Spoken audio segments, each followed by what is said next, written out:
নমস্কার, আজকে নিয়ে এলাম এক নতুন রান্না, পালং চিকেন। আর এই পালং চিকেন এই শীতকালেতে অপূর্ব স্বাদের লাগে। আর এই পালং চিকেন বানানোর জন্য আমার লাগবে পালং শাক, মাংস, পেঁয়াজ কুচি, আদা বাটা, রসুন বাটা।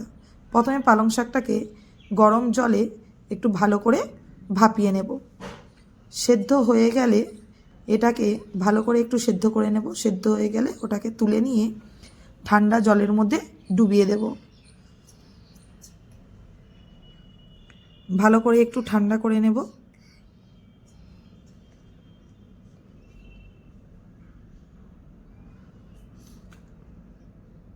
ঠান্ডা করে নিয়ে জল ঝরিয়ে পালং শাকটাকে শিলনোড়াতে বেটে নেব। আর সাথে কাঁচা লঙ্কা একটু বেটে নেব। পেঁয়াজটাকে বেটে নেব। কড়ায় তেল গরম হয়ে গেলে পেঁয়াজ বাটাটাকে দিয়ে ভালো করে ভেজে নেব।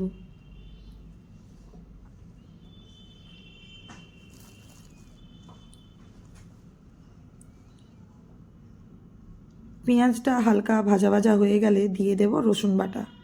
রসুনটাকে দিয়ে একটু হালকা ভেজে নিয়ে দিয়ে দেব বেটে রাখা আদা। দিয়ে সমস্ত মশলা ভালো করে ভেজে নেব। আদা রসুন থেকে কাঁচা গন্ধ চলে গেলে দিয়ে দেব কাঁচা লঙ্কা বাটা।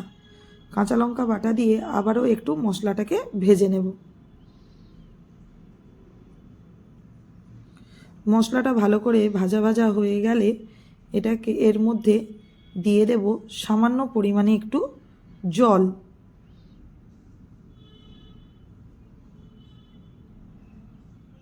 দেখুন মশলাটা কত সুন্দর ভাজা হয়ে গিয়েছে।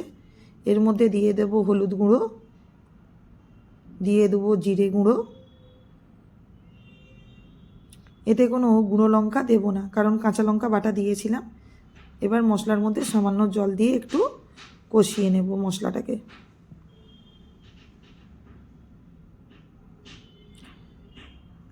এই সময় দিয়ে দেব পরিমাণ মতো নুন। মশলা থেকে তেল ছেড়ে দিয়েছে, এবার এর মধ্যে আগে থেকে দিয়ে দেব আগে থেকে ধুয়ে রাখা চিকেনটাকে দিয়ে ভালো করে কষিয়ে নিয়ে দিয়ে দেব জল। জলে এটা মাংসটাকে একটু সেদ্ধ হতে দেব। মাংস সেদ্ধ হতে হতে এ সাইডে তৈরি করে নেব একটা ভাজা মশলা। আর এই ভাজা মশলা তৈরি করার জন্য আমার লাগবে লবঙ্গ, এলাচ, দারুচিনি আর গোটা জিরে আর কালো মরিচ। এগুলোকে শিলনোড়ায় বেটে নেব।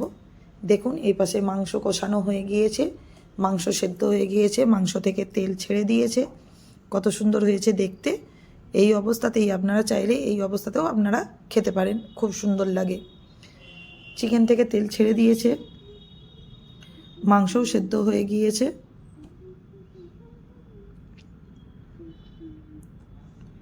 এই অবস্থায় দিয়ে দেব আগে থেকে বেটে রাখা পালং শাক। পালং শাকটাকে দিয়ে ভালো করে চিকেনের সঙ্গে মিশিয়ে নেব।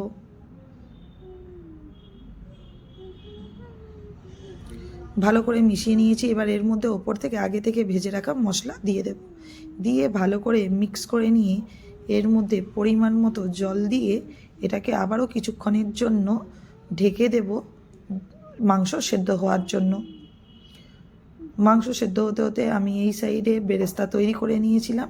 সেই বেরেস্তা ঢাকনা খুলে নিয়ে চিকেনের মধ্যে দিয়ে ভালো করে মিশিয়ে নেব। এই বেরেস্তা দিলে এই পালং চিকেনের স্বাদ একটা অন্য লেভেলের এনে দেয়।